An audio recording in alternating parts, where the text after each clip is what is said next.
Hi, Soul Tribe. Thank you for joining us on the Galactic show tonight. Tonight, my lovely guest is Mike Clelland, and some of you guys might be familiar with his work, seeing he's been researching, collating, and putting together ET stories, our stories, synchronicities, and many, many other things, as well as his own experience for many, many years. I think I remember you talking about in one podcast talking about things back as early as 1993. When would you say, and I'll get into your bio in a minute too, but when would Oh, you say you first started talking about things? well, talking publicly was probably more around 1990 or so it's 2009. Okay, Yeah. perfect. And But when was it? I've certainly had experiences back in those, so, but that long before I started talking about it. So, And it definitely changes your life when you start to actually publicly talk about your experiences. It's not as easy to hide in the galactic closet, so to say, and to lock everything back up once you do come public. So yeah. I'll just introduce you to our lovely audience. So Mike Cullen has many callings: author, illustrator, wilderness traveler, podcaster, UFO researcher, and his books fall into two contrasting categories. First came the funny outdoor instructionals with cartoons. These taught the technical skills of skiing, climbing, mountain travel, glacier rescue, and ultralight backpacking. Next came the more thoughtful series, an inquiry into the relationship between owls and UFOs. So Mike's 2015 book, The Messengers, was met with high praise. In it, he explores a mysterious connection between owls, synchronicities, and UFO abduction. In your first-hand experiences with this elusive events, you have a huge foundation of your research. And this book is also a personal memoir and a journey of self-discovery. So we'll pop up links and things tonight as well. But I think I first heard about you to do with the owl experiences and having some owl experiences myself. It just, really intrigued and opened up that pathway, as well as my mum being in the middle of the desert on a camping trip, having an owl come and just land and sit on her head in the middle That on of her the desert. head. Yeah, and she tried to get my dad to take a photo. She's like, "Quick, Martin, take a photo." And then it flew away, and she's like, "Oh, I wish it would come back." It circled around, came back, and she's a bit camera shy, so I didn't want to share the photo tonight. But we've got a photo of her with an owl on her So head. she asked for it to come back, Yeah, and and it so did, and it came back, yeah, and and it we had landed on her head again. in the middle So, of the desert. so this is so the was it at like a real public place where like owl might have been fed or something like that, or No, like at a some of the places they go, if you can imagine the red dirt in the middle of the Australian outback, you might be sure, driving where you see no cars for 2 weeks. yeah. So we're talking in the middle of absolutely nowhere. Wow. So Um, if I guess she's not here, so I can't. But I would ask. Here's the questions I would ask: What was going on in your life leading up to the event? And when I say event, like I do UFO research, and then I do synchronicity research, and then I do owl research, and I try to weigh each of those equally. I don't try to like favor one more than the other. I try to treat them all equally. And so I would ask, what was going on in her life leading up to the event? And then mm. what changed afterwards? That's really interesting. I said to her, like, when it happened, I'm like, you just got spiritually activated. That's my So, next thing to say. Yeah, keep going. yeah, but we have over here the tawny frogmouth owls, which they kind of look like their feathers are bark, and they have a different beak compared to the other ones, Sure. and Yeah. they really camouflage in quite well. But sometimes you get telepathic messages; you can just feel them around on the property. So we've had a few interactions with them here. They're definitely not the 3 to 4 foot size ones that you talk about in some of the books. And just to give the audience a little taste, I want to play this little movie that's on your YouTube. Let me just stop screen share and bring it up again. I've just got to get it with the audio. Here we go. So this was from Skyman. Do you want to Yep. sort of set us up with this and tell us a bit about this? So I hadn't seen the movie yet, and then there's a fellow named Ryan Sprague who runs a podcast called Somewhere in the Skies. Does UFO research. The movie is about someone who's having UFO contact, and it's documentary style. You know what it is? It's the same director as the guy who did the Blair Witch Project. I can't remember his name right Oh, now. yeah. And directed by Daniel Myrick. Okay, it says it right there. And then but it's sort of shot. It's supposed to feel like a documentary. So the camera's shaky a little bit, and the dialogue a lot of it was improvised. But the fellow, you'll see it's on a laptop, and the fellow who was Ryan Sprague sent it to me, and you can actually see us chatting in the corner. I'm like, Ryan's like, oh, you got to watch this. And I'm like, what are you talking about? Here, I'll send it to you in a second. So he was filming his own laptop at the same time we were chatting, so you can see my little things. Like, Ryan, what are you talking about? You wouldn't notice it unless I told you, but to me, that's really funny. So like, I'm talking essentially during that little movie there. So. Oh, cool. Well, I'll hit play so our audience can check it out. It makes me want to watch the movie too.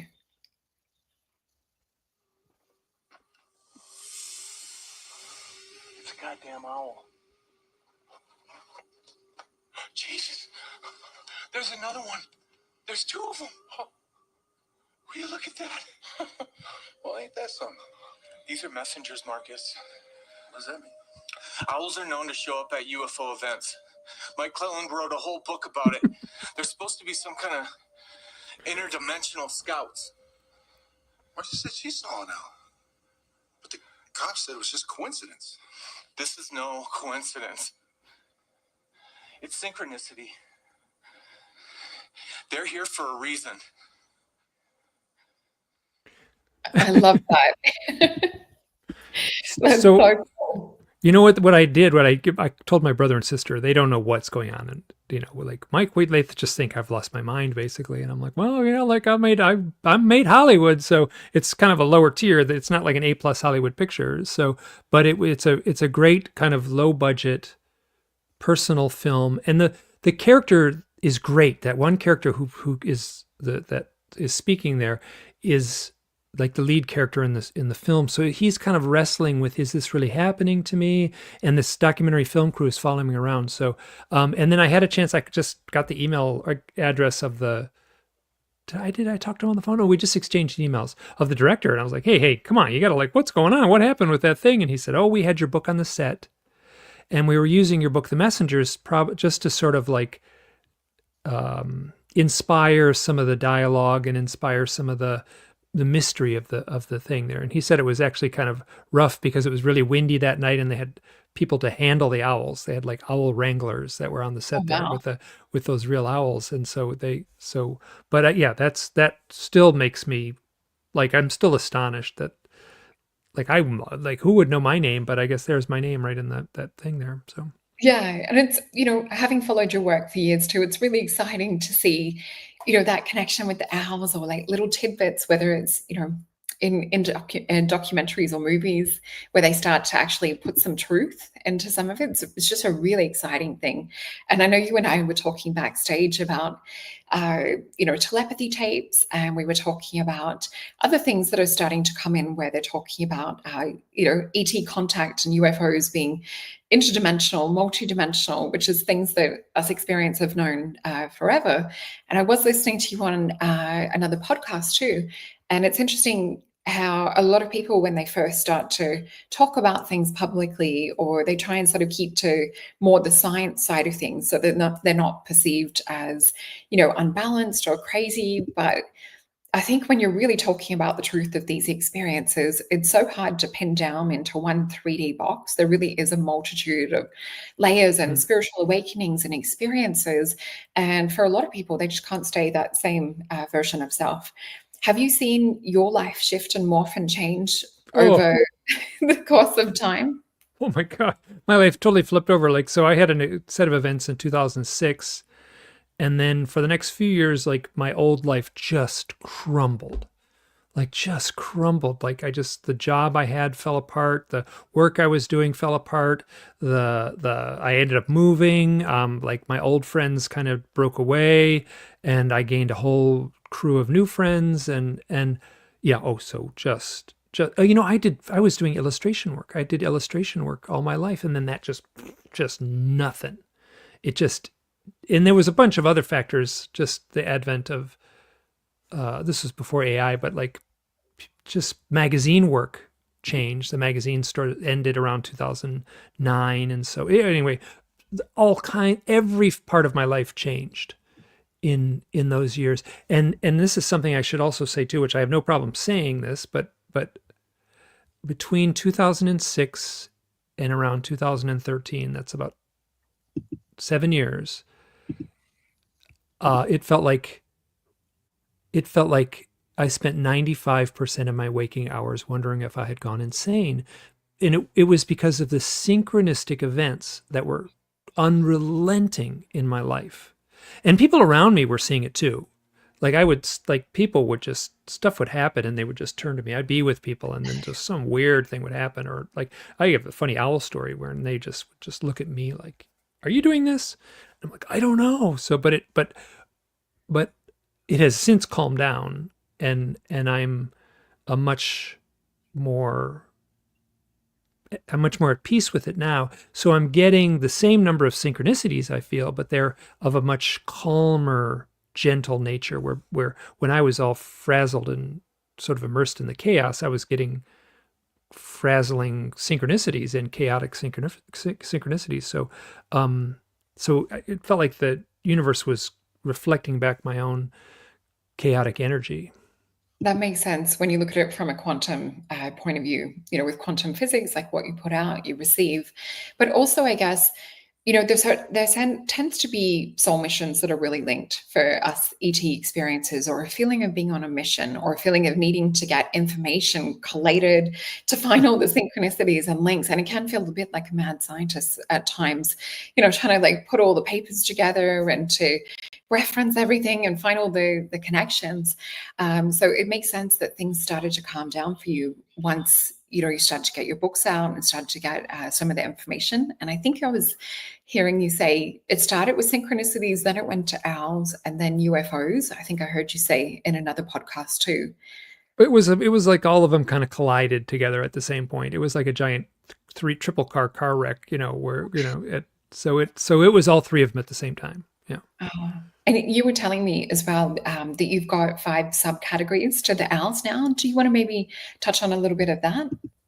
Sure. So, and this is something that has been, so what happened is I started a blog in 2009, and I was having all these synchronicities, and I've had a lot of them all my life, and they make really nice blog posts, right? They're kind of short. Nobody looks at blogs anymore. This is kind of 15 years ago, so that's kind of ancient history.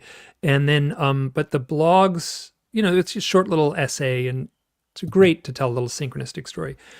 So I started this site, and then very soon it started to turn into owl stories, and then very soon it started to turn into UFO stories, and then it was owls, UFOs, and it just all blurred together. And there's the I started a podcast in 2009 too, and it went dormant for a while. I've just resurrected the podcast. It's exciting to see. I do encourage our listeners to go and check out some of the latest ones. It's just not only are you talking about some of your experiences, but talking to other people too. Like you pick amazing guests to talk about the information, what's happening, I guess, in the UFO ET arena, and new documentaries and things that are coming out. So, and the near-death experience too seems to be a big focus. That's right. Yeah. So which blurs into the UFO thing in the weirdest ways. Yeah. It really does. And so many people I know that are ET experiences have had near-death experiences. There really seems to be a spiritual link that sort of interconnects all of this. And even I remember, gosh, it would have been probably 10 years ago or something, when I first started to hear about your work. But I remember that sort of group that was talking at the time on UFOs and ETs, it felt like a much smaller community compared to how the internet's exploded now. But there does tend to feel like there's soul links, or it feels like perhaps there's a mission on certain souls coming in together to make an agreement to bring forth disclosure.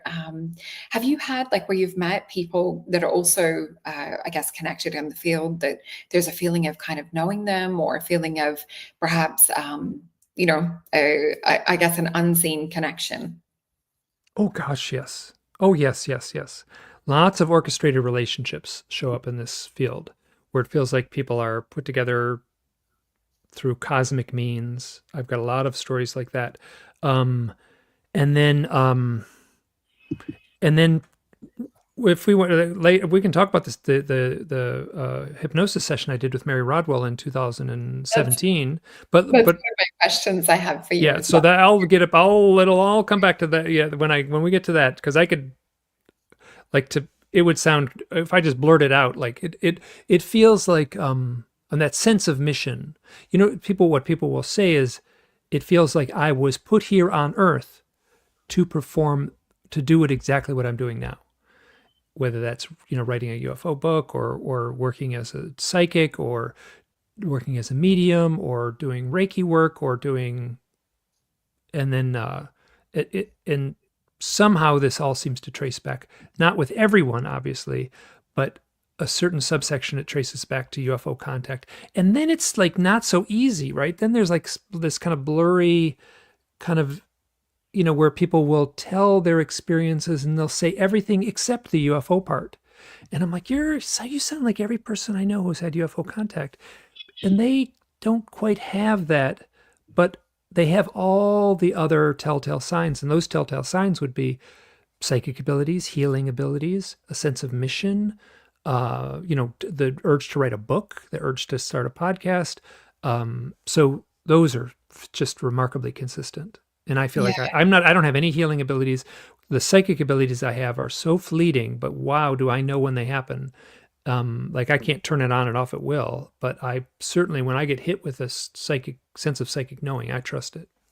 Yeah, and Mary Rodwell actually has a list of the different traits. I can't remember how many questions, but I remember getting her first book, reading the questionnaire at the back, thinking, oh, I might have one or two, Oh, maybe, because I no. guess, ego-wise, we don't want to sort of put ourselves into this category, or, we don't always think about the depth of our experience, because through, I know through my eyes, growing up as a kid, seeing auras, having ET experiences and things, you just sort of on some level kind of normalize it.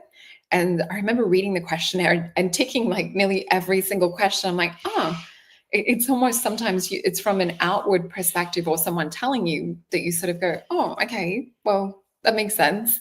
But yeah, do you want to tell us about, let me just pop up your YouTube as well. I want to make sure people go and check out your YouTube channel. I don't have that much on my YouTube channel, but and I do put the newer podcast on the YouTube channel, but it's just audio. So you're just looking at a logo basically. So, there's that little, and then some of it I'm kind of like, I'm promoting my own books and stuff like that too. So yeah, and it's really, it's a good collation of different people that you've interviewed as well. Let me also pop up. So you've got your podcast, which is on your website. And I also just want to remind you guys to hit that like as you're watching this and that notification so that you don't miss any other shows. The girls and I are bringing you some amazing shows this year. And I also just want to reference too, if you guys are looking for a one-on-one reading, I have some available for next week, and it's using the discount code Jupiter to save 10% off. So let's get into. Did you want to share any more on the owls for the moment, or are you happy for me to ask? So here, I should explain one little thing, so very early on, publicly online, I got known as the connection between UFOs and owls. So what happens is anyone anywhere in the world who has an experience with the owl and a UFO, they got about 2 mouse clicks, they're going to find me. So I show up right on in Google, and then right on my site, it says, I want to hear your story. So they contact me and tell me their story. And what started out, in around 2009 is this little trickle is just built and built and built and built. And it is just a deluge at this point where I'm flooded with these remarkable stories day after day after day. And I feel like it's like I have a sense of mission to archive those in a way that I don't want those stories to just be hidden away in some folder somewhere. I want those stories to be alive and to inform people because they're just so remarkable. And it's not just owls and UFOs. I can talk about this if you want right now. Yeah. And I've just popped the contact. So if you guys go to the home section on Mike's website, you will actually have the contact button so that you can tell him if you've had synchronicities. Oh, there it is. Yeah. It says, I want to hear owl stories right there. Yeah. So. And also, if anyone's had owl experiences or wants to ask Mike a question, please put it in all caps so we can highlight it and bring it up. And thank you for your beautiful comments too. So people reaching out to me, initially it was owls and UFOs. There's 5 things on the list, and I'll talk about those. And these are just what have floated to the surface, and I very clearly see these as a powerful pattern. And there's some things not in the pattern, which I'm like, that's really interesting to me too. Like, why is this the other something else missing? So one would be owls and UFOs. And people see owls in connection with UFOs. And there's something called a screen memory. We can talk about that if you want, but these are real owls showing up at the time of UFO contact. It is remarkably consistent, like shockingly so. And it's not 100%, but wow, there's plenty to make a pattern that. So, and the other one would be owls show up at the time of meditation. So people meditating will see owls. Oftentimes, so they'll meditate and their eyes will be closed. And if sometimes people meditate outside, or they'll meditate and they're facing a window, and when they open their eyes, there's an owl at the window, or there's an owl facing them outside. And this is consistent too. The third would be owls and psychedelics. People taking psychedelics in a ritual setting, most often mushrooms. I have a few powerful stories of LSD and ayahuasca, but very few. I've got a lot of owls and mushroom stories. And the third would be owls around the time of shamanic initiation. So people like studying to be a shaman or in an apprenticeship to being a shaman will have owl experiences. When you told the story about your mother, that was my question. Is your mother a shaman? You said she was. She told me, probably when I was maybe like late 30s, that she saw auras when she was young. Whereas, me growing up seeing auras since I was a kid, my mom had actually blocked out that she used to do that when she was young. And so I said to her when the owl landed on her head in the middle of the desert, and my dad got a cool photo, but she's a bit more of a private person, so I can't show it on here, unfortunately. But I said to her, I'm like, you just got spiritually activated. Spiritually activated and shamanic initiation, that's kind of the same thing. Yeah. So it's the spiritual awakening shows up big time too in the thing too, but that's not really on the list. That's like synchronicity. That's like a side effect of the list. It's like people who have all these things will also have synchronicities. That's a side effect, as would be a spiritual awakening. And then the fifth one is death, owls and death, and that would be the richest vein to mine if I wanted to write another book, the Wow. Owls and Death book. Oh man, do I have some beautiful stories. Some of them happen to, I have my own personal stories too, but wow, is that. And so what is happening in the folklore, it shows up in Shakespeare, it shows up in fiction all the time, where in like the native traditions in the American Southwest, really strong tradition of owls being a harbinger of death, or a messenger of death, or an omen of death. I have a few stories in my files like that. They are far outnumbered by owls showing up after someone died, most often a parent. And then when the child, there's often an adult child, the parent passes, will have an experience, a close-up experience with an owl. They will talk to that owl as if it is their parent. So consistent. Oh my gosh. Well, even the cockatoos that were here just before we started, in Aboriginal culture over here, when someone passes an exact year to the day, if they're still more, in tribal sort of practice or conscious of the interaction of spirit, they have a cockatoo fly and land in front of them and do this particular dance a year to the day after. Yeah, this is like a topic we could talk about in depth. Please continue. So, but what happens with this? That's fascinating, and this fits in cleanly with this mythos. Birds in particular, birds and death birds are symbolic of flight, and they fly into the heavens, and they're messengers. So they're like that intermediary between our world and that other world. So if metaphorically, and then often like literally, if you treat these stories as as having an impact on people's lives. So what happens is that people, after a parent dies, they'll talk to an owl as if it is their dead parent, and that triggers the alleviation of mourning. It ends the period of mourning. Shockingly consistent. That's so synchronistic because last week I just saw the new Bridget Jones movie with one of my daughters, and there's an owl that's sitting outside a bedroom window because someone has died, and the owl's sitting there as though it's that soul or spirit. And then when things are sort of like wrapped up and finalized and cleaned, the owl moves on in the movie.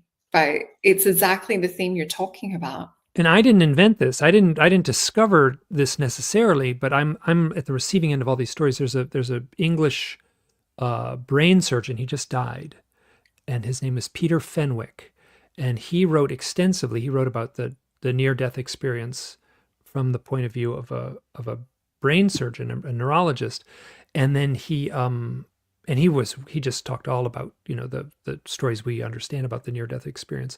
And then he wrote extensively about birds and owls. Wow. And so I footnoted his research in my own book. And so that lore has been out there, but it's there anyway. It's all over fiction.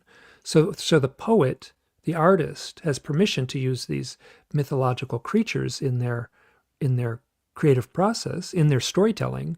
In my very strong sense is that it has been around with humans all throughout our history, and that we hold an archetypal knowledge of these experiences in us, and so that they just well up in the creative process. Wow. Oh, this has got me like just questioning so much, and even realizing that how owls contacting us in the spirit world, and I've had other bird experiences and things too, with them communicating, then finding out that something's happening across the other side of the world in real time.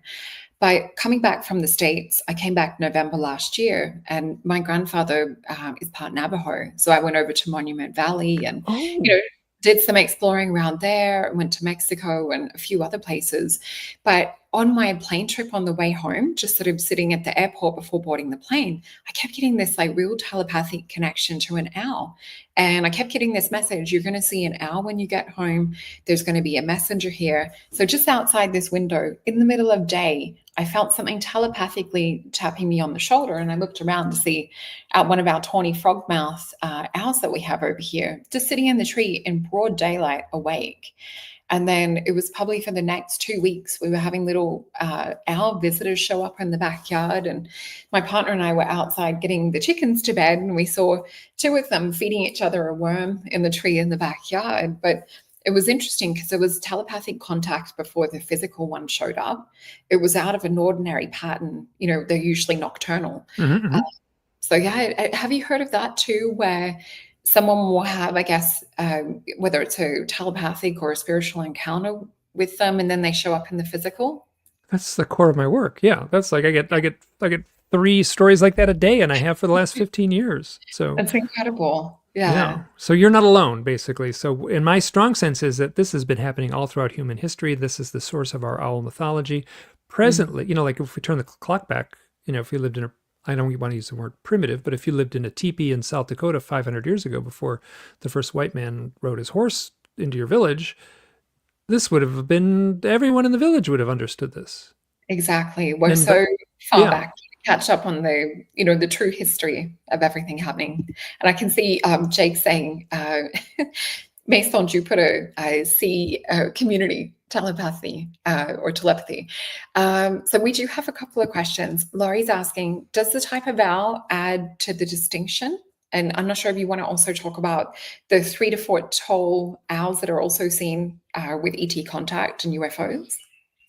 So does the type of owl add to the distinction? There's some like traditions that will say a white owl means something, right? So and the Navajo would have a tradition, but that tradition might be different. You ride over the hill and go to the next valley, and then the Zuni might have a different tradition, and you ride over the next hill, and the Hopi might have a different tradition. So I'm going to say no.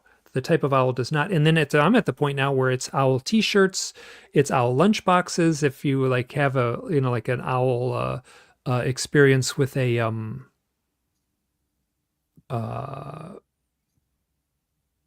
like a I had so I was living with this woman in upstate New York, and she had all kinds of owl experiences. That's how we met, actually. And then she brought me out into the front yard. And we had a dirt driveway, and when it rained, the sand kind of settles in one part of the driveway. And she said, "What does that look like to you?" And she brought me out, and she Oh, pointed to the sand, and there was like a simple cartoon owl shape. It was like pretty rude, but crude, excuse me, in the sense that, but it was, two circles for eyes and little horns and then beak. And it was like, well, that's an owl. And she said the snails made that. Those are oh, snail tracks. The snails crawled around in a little slow motion and made a little owl face in our driveway. wow. So I'm like, I take it all in at Yeah. this point now. And I think, Patty Greer, the documentary maker, she Hmm. talks about orbs and she talks about crop circles and how the orbs, I remember hearing her speak. We were both speakers in the States where I met her, and she was talking about that she got told to slow one of the footages down of these orbs circling, making a crop circle. And what appeared on the screen when she slowed it down to as slow as she could get was binary code. And she said in the binary code, when it was translated, was a message coming from Gaia or Mother Earth telling the orbs, you make this part, or I'm going to make that part. And they were working together, communicating. And I saw Tim also popped up a message saying, like the white stag, I think white owls are fairy messengers. We actually, I'll send you later some fairies that I've actually filmed here, and they pop up in shows from time to time. We've had them inside, outside. But I wonder if there's also maybe the owls linking to the snails, getting them to go in a certain pattern, or if there's an elemental aspect that's also linked with the magic of owls, because quite often you see them in fairy stories too. Well, they're perfect to show up they show up in all kinds of stories. They're in Bambi, and uh, Merlin the magician in Once a Future King or Sword in the Stone had a pet owl, and the ancient goddess Athena had a pet owl. They're just all over the mythology, and consequently that translates to all over storytelling and all over paranormal events. And I feel like those are all blurring together. Like the paranormal events created the mythology created the fiction stories, those fiction stories reflected back to us in real life events. Yeah. Yeah. And what would be, I know we've both had regressions with Mary Rodwell, so I want to get into that too. And what you found out about your experience having contact with the Grey. Do you want to maybe start to talk about that and what that meant to you, or how it helped you to put pieces together, having that regression? Sure, that was in 2017. Now it's interesting because 2018, a year later, I did a regression with uh, Yvonne Smith in California, and Mary was in New Hampshire, which is which is very close to where I was living in upstate New York, and she was. I'm not sure exactly why she was there. She was touring America for some reason. So, and it was just a group of people that were hosted at a house. So a bunch of people were there. A bunch of people spent the night. It was really fun. It was people within the abductee community in the East Coast there. And there were a lot of them were my friends. It was interesting because a lot of them had owl experiences. And I had written the first two books, and these people were in the first two books. And then I got to meet them all. So there was probably 10 or so people, and it was a super powerful experience for me to be at this house during this event. So and I contacted Mary ahead of time and I said, hey, if we have time, I would love to do a regression. He said, well, it might be busy. We don't have time. So then we once I was there, we settled on doing it the next morning. Now there was people sleeping everywhere and people sleeping on couches and spare bedrooms. I slept on the floor I brought a mat and a sleeping bag. I slept on the office floor of this fellow who was hosting the people there. And the sun was coming up, and I was laying there. I was a little nervous, right, doing a hypnosis session. So I was a little tense and a little amped up, and I didn't want to drink coffee beforehand, but I just laid there, and the sun was coming up. We wanted to do it before everyone got up, so we did. We were going to do it like 6:30 or something, I think. So the sun's coming up. It's autumn. It's fall, and there is a barred owl out the window, and Wow. they are the loudest North American owls. They sound like chimpanzees in a Tarzan movie. They have a crazy cackling hooting. So anyway, so that's how I woke up, which is like, okay, so minutes before I have a hypnosis session with Mary Rodwell, there's an owl out the window of where I was sleeping. So, I don't know if you the chicken that started just when you start to talk about the owl. Oh, there! I'm scared of the owls, and there's birds all over you. I was seeing, so we have chickens here at the house too, and when I do shows in the morning, wow, is it like, do they invade that they make themselves known? Yeah, so so it's a kind of a long story, and I'll try to tell it properly. Is kind of complex. So Mary and I were like, she basically said, let's go to wherever you need to go. And then, so there a bunch of things came up, and some of them were really rough. Boy, I cried, and it's an emotional thing. And then I'm going to also say that I don't necessarily trust hypnosis for bringing forth a truth. And I'll say why at the end of this too, but I do recognize the power and the therapeutic quality of the experience. So I'm wow, it's a powerful story. So I'm laying there on a bed, and Mary's sitting in a chair right next to the bed, and she puts me under. I have I think it was like walking down a staircase, and that was how the induction took place. And a few things in this, and then all of a sudden she's like, I'm at this event which took place in real life in March 10th, 2013, the night of March 10th, 2013. I had an experience where I was sleeping out. I was coming home from a UFO conference. I was already well known as the owl guy at that point. I was sleeping on the side of the road, which is something I love to do. This is right in southern Utah, in Navajo country. So this is, near, it's in that Monument Valley terrain. Powerful place. Pardon? Very powerful place. Oh, the landscape just strong. Yeah. So, this is, to tell the story properly, is kind of goes on and on and on. But when I went to sleep that night, I woke up and there was a round structure on a hilltop nearby. And I looked up at this thing, and I'm lying. It's a totally calm night, perfectly calm, desert sky with all the millions of stars. And it's peaceful, and I'm content. And I look up at this thing on the hilltop, and I say, that looks just like a landed flying saucer. And I'm like, well, sometimes I get little psychic hits, and I kind of was just at a UFO conference. And if this was a UFO, I would know it. I would know if that was a UFO.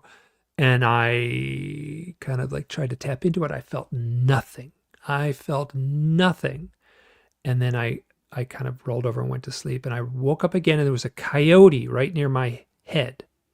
I never saw it. It was like singing away, screaming away, and I never saw it. And then I went back to sleep. The round structure was still on the hill. And then there was a bright light behind the bush, and that's where the dream started. Excuse me, I'm calling it a dream. The hypnosis session. Like an experience. The hypnosis, the narrative of the hypnosis was, I was lying next to she basically said, where do you need to go? What lesson do you need to know? And there I am. I'm right, there's the bush. I'm by this bush, and there's a bright light behind the bush, and I'm sleeping outside, and there's the thing on the hill, the brown structure, and I'm in my sleeping bag. And the next thing I know, I'm looking down at this thing, and I'm like, I'm not in my body. I'm out of body. I feel like I'm still in the sleeping bag.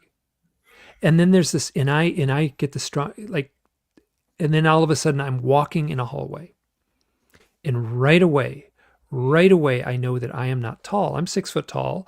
And then I know that I feel like I'm short. I'm walking down this hallway, and it's imagine it was one of these curved hallways, and it was kind of shiny and milky gray, whitish, but it felt like if there was a hallway that ran around the entire inside of a flying saucer and then there were some center rooms, I was in that hallway that would circle the entire. So I'm walking, it's curving. So I'm walking forward, and I'm it's gently curving to the right. And I say to Mary, I'm not tall. She's like, well, look around. And I go, and I look around, and I'm like, there's a gray being to the right of me and there's a gray being to the left of me, and I'm the same height. And it's the beings with the bald heads and the big black eyes. And I'm like, I think I'm a gray alien. I think I'm a gray alien. This feels really normal. And she says, okay, what happens? And we talk about it a little bit. And I say, now we might have talked about this afterwards, but I was like, it felt like I was like, there was a rubber suit waiting for me on the ship, on board this round craft, this flying saucer. There was a rubber suit that was waiting for me there, and my astral being, my non-physical being, just floated its little energy, sparkly self and whoosh, went right into this suit, and then I'm walking down the hall, just as normal as can be. That's what it felt like. I don't know if that's true, but that's what it felt like. So and then all of a sudden I'm like, I jump, and we're in this room, and the room is it's like a conference room, but it's really ugly. It's got like tacky carpeting and a plastic folding tables and like bad wallpaper and fluorescent lighting, and I'm standing there, and I'm like, what am I doing here? And there's these beings sitting at the folding table. Sitting at the folding table. They're looking at me, and I can't see them really, but they are sort of fogged out, sort of grayed out a little bit. But boy, they sure seem to be gray aliens. Wow, it's funny. Fascinating. I told this story.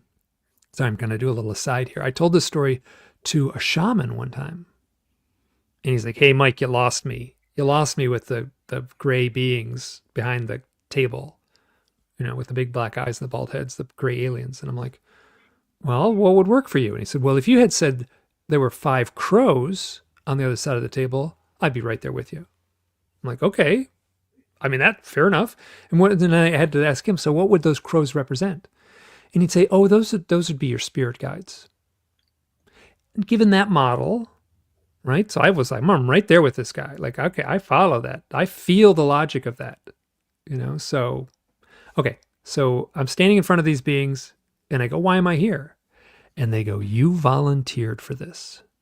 I'm like, what does that mean? I volunteered for this. Why am I here? They go, now is the time. I'm like, what does that mean? Now is the time. What am I doing here? Why am I here? And we got stuck in this little, you volunteered for this. Now is the time. And then all of a sudden I like freak out. Like I got so angry. Like Mary was drying my tears. I am like screaming. I am so angry. And I say, they never told me it would be this hard being here. They never told me there would be pain. They never told me there would be loneliness. They never told me there would be sadness. They never told me it would be this hard being here. And I have this recorded. It is brutal. It is brutal trying to listen to this. So I am like swearing. Can I swear? I guess we already sweared on the movie here. So we're on YouTube, so we have to be careful a little bit. Okay. So I swore, and I was like, this is so upped up. And I'm like, this is like, I was so angry. And I was like, they don't understand what it means to be here. They don't understand what it means to be here. And then I'm out. And I'm out of it, and it just ends. And we talked about it afterwards, and it was very clear that I incarnated here. I had lived a previous existence. Now, this is where I'm going to back out a little bit. Like, I don't know if this is true. What I can say, it's a great story. And what I can say is I can wrap my mind around it. It feels true, but I'm really cautious to say it is true. And I asked Mary, it's like, well, like I kind of did exactly what I'm doing here. I'm giving myself a way out and just saying, well, I don't really know. And she says, I think, like if it was like a metaphor or a story, people don't cry uncontrollably. People don't sob uncontrollably from a metaphor. Yeah. Okay, that's a good point. But so the implication is I came here to this planet, to this earth, from wherever they are. That may be on another planet. That may be in another dimension. I may not have ever lived a physical life. I might have been just a astral energy, and I incarnated here to play some role. Now, it took me years. So at the end of this, like, I'm screaming, and Mary says, why, what do they want? And I scream, they want me to play some role. Now, it took me years to figure this out. Like, I had this story, I'd blogged about it, I'd written it out, I had written it in a book, I performed it as an audiobook. Like, I was like, this story just like was front and center of my life for a while. And then I was like, wait a minute, this happened on the night of March 10th, 2013. That was the night I slept out under the stars, heard the coyote, saw the round structure on the hill. 2 days later, well, so what happened is then I went home after sleeping out under the stars. That would be March 11th, 2013, coming up on 12 years now. And when I got home, I looked up on Google Maps to see if there was a building there. There's no building there. Oh my gosh. And then I had this set of events. To tell this story properly takes about an hour because it's so many interlocking things. I was just hit with this total knowing that, oh, my old life is over. My new life has begun. Like earlier I said, I spent 95% of my waking hours wondering if I'd gone insane. That just ended. Like, oh, like this is real. Like I can't deny this one. There's a bunch of other things that just all collided together in this synchronistic like storm. And I was just like, so what happened was there was like a tape loop in my head that had been playing for years that was basically saying, Mike, this cannot be happening. Mike, these synchronicities, the synchronicities in your life are too improbable. They cannot be happening. But at the same time, they were happening. And it was a lot of, boy, that tension just was crushing me. And so that tape loop that said, this can't be happening, got pulled out, thrown away, never went back in. It's been gone since that day. That was the day after I got home. And then the next day, so 48 hours after the experience under the hilltop with the round structure on the hill, and seemingly this experience where I was like, got in the rubber suit of a gray alien and like had a shouting match with these beings at a folding table, I started writing the book, The Messengers. 48 hours after this event, I started writing the book that has come to define my life, this book here. And I say it right in this book. Like I wrote it. I said, this book feels like it was being, this book feels like it's being orchestrated by outside sources. It's right in the book. And so you earlier you asked, it's like, do you have people that like say that they feel they've been led to these things? And like, it's way more than being led, like how it feels. Like it feels like I was like, it feels like I signed a contract and there ain't no way I'm getting out of this contract. Yeah, that resonates. And I saw someone else say that. I think it was Corbin as well. Everything that you're saying just resonates. And I find it interesting. Sometimes when I talk to another contactee, it's like we're here in the physical talking, but it's almost like feeling a spirit level of souls talking about other things or connecting dots and synchronicities on another level. So sometimes it's like hard to be present fully in the 3D because you can feel other things happening at the same time. And I think that's where, with the owls and things and like what you've written about, it is all happening on this other level and then it permeates into our dimension. But yeah, that just tingles all over like with you telling that story. And I've got other things I'll tell you off air. I don't know if I'm ready to share some of the experiences and things on like a public space. But yeah, it's interesting how many of us also have, I guess, extra ET parts or parts of us that are more kind of, I guess, ET than human and have signed contracts and agreements to come to Earth. And when you were talking about this screaming and crying and everything, for myself, I could see you. I could see you. Yeah, you were. Yeah, I knew what I was doing. I knew just what you were feeling. Yeah. Yeah. So it is a common feeling that a lot of us get, because a lot of the time we're not used to living in such a dense reality.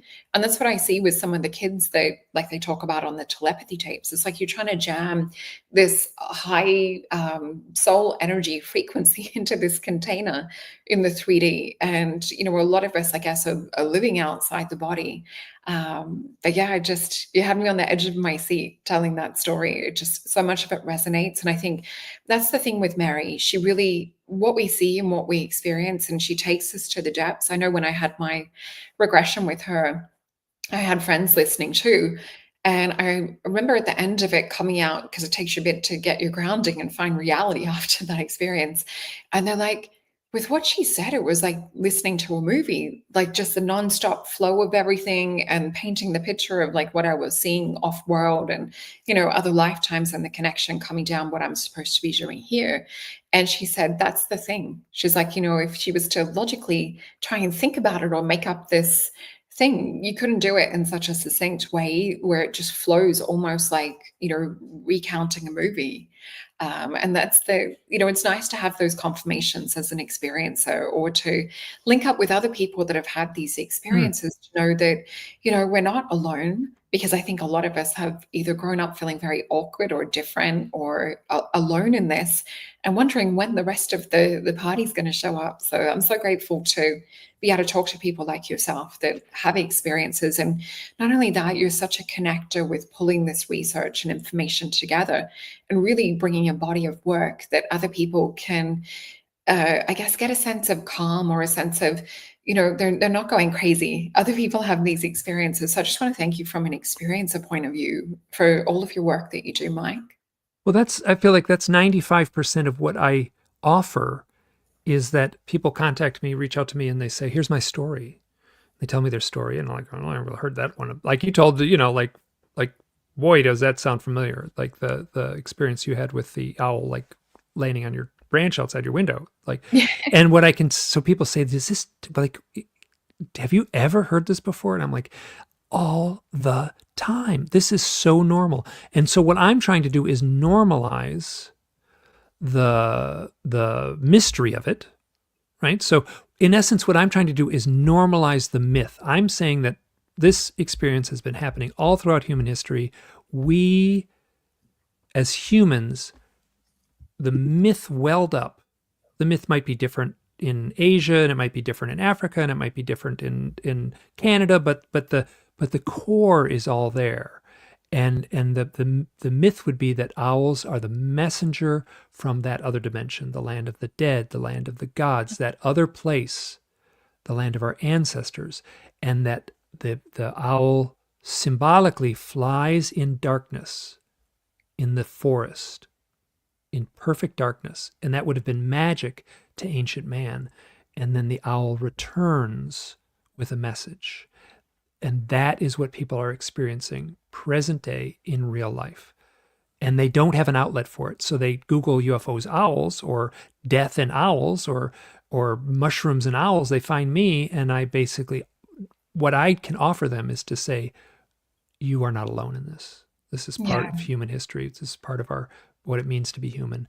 And that's 95% of what they need to hear.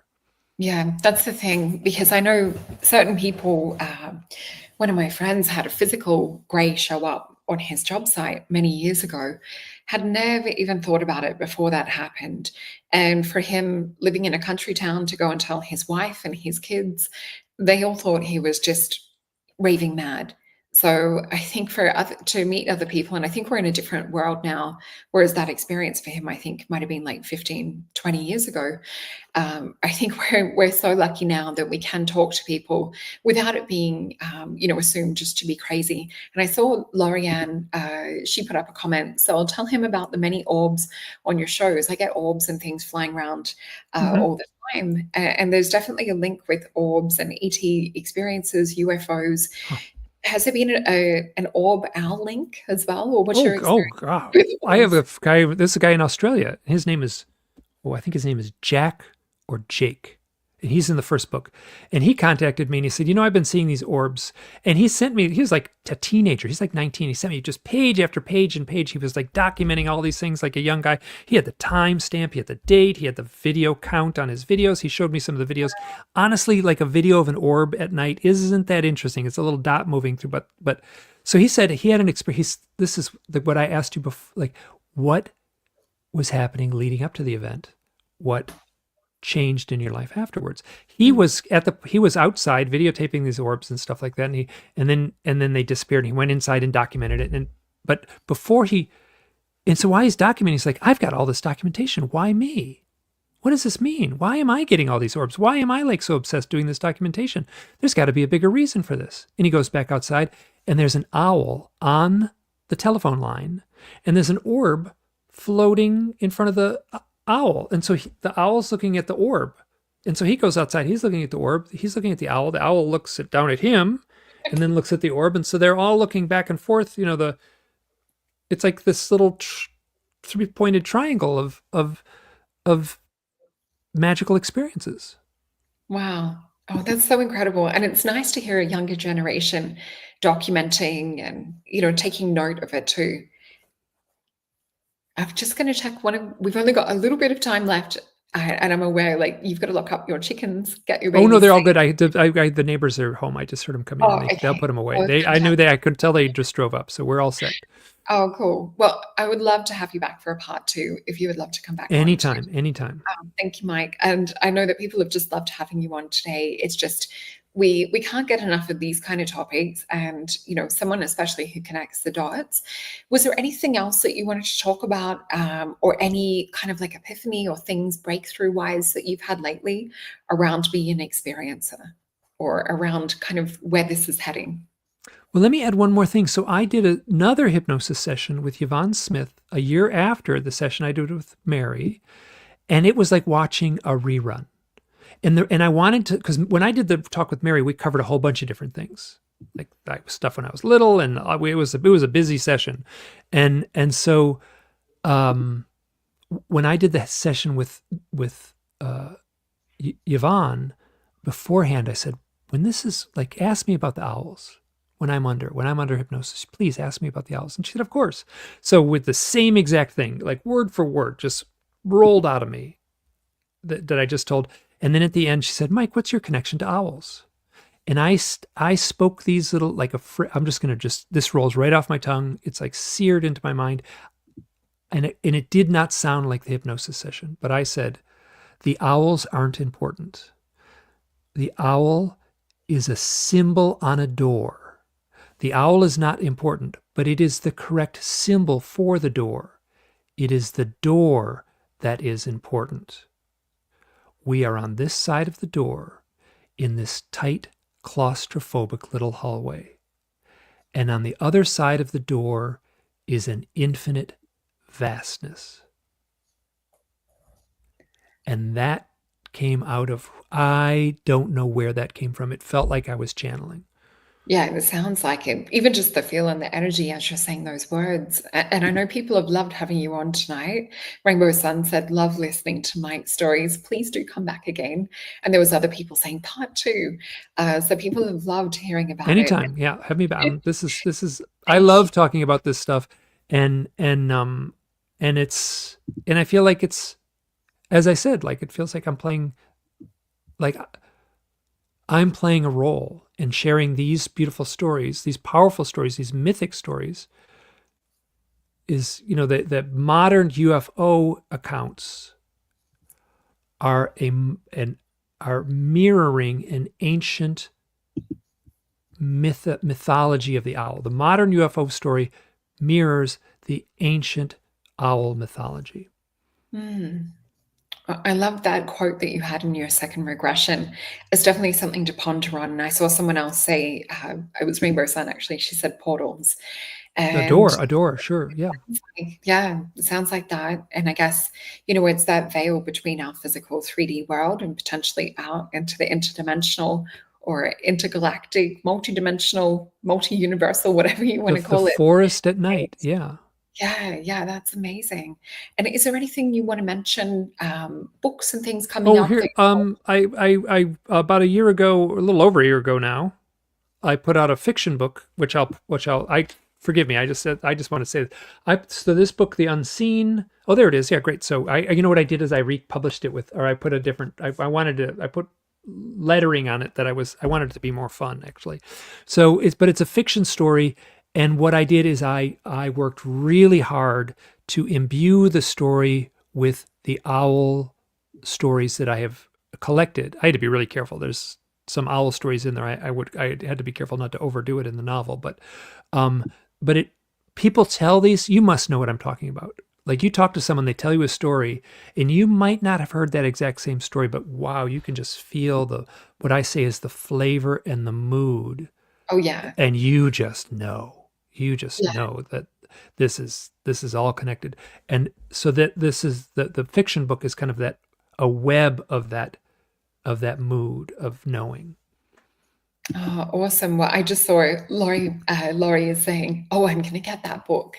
So I think there'll be a few people that'll be really interested to read more in depth. And I love the cover. I think it's such a beautiful cover, and it just has such a cool feel to it. Well, that it's takes place in the Navajo desert. It takes place around the big sandstone monuments in southern Utah. You know, I Yeah. originally wanted to do it. I was I was an illustrator. I wanted to draw it the whole thing as a comic book, and I realized really early on, like it was going to work out better if I wrote it as a novel. And this just story took forever for me to flow out of me, but so I wanted the cover to look like a comic book to honor that the genesis of where it emerged from. Oh, that's so cool. And really good that you can translate that skill to get your message across, being that artist that you are as well. And that's the thing with me being able to draw some of the beings that I've seen, it helps. And I think it's not a mistake that we have an ability to be able to bring that visual through because it's such a full body part of the story that extends beyond the words. So it's good that you have that. I just want to share also, you guys will find Mike over on Amazon. And you'll find his YouTube channel, which has some really good, interesting interviews with other people, as well as some information on his own stuff. And you'll also find him on mikeclelland.com. And I just want to remind you to please hit that thumbs up, share this out to someone who either is interested in the ET, UFO, UAP, or NIH phenomenon, all the new words that we're getting around this topic. And I just want to remind you guys that you can use the discount code Jupiter to save 10% on a reading as well. Well, thank you so much, Mike. I know everyone's loved having you here. We've still got more comments coming in, just everyone loving it and loving your book cover too. So Oh, thank you.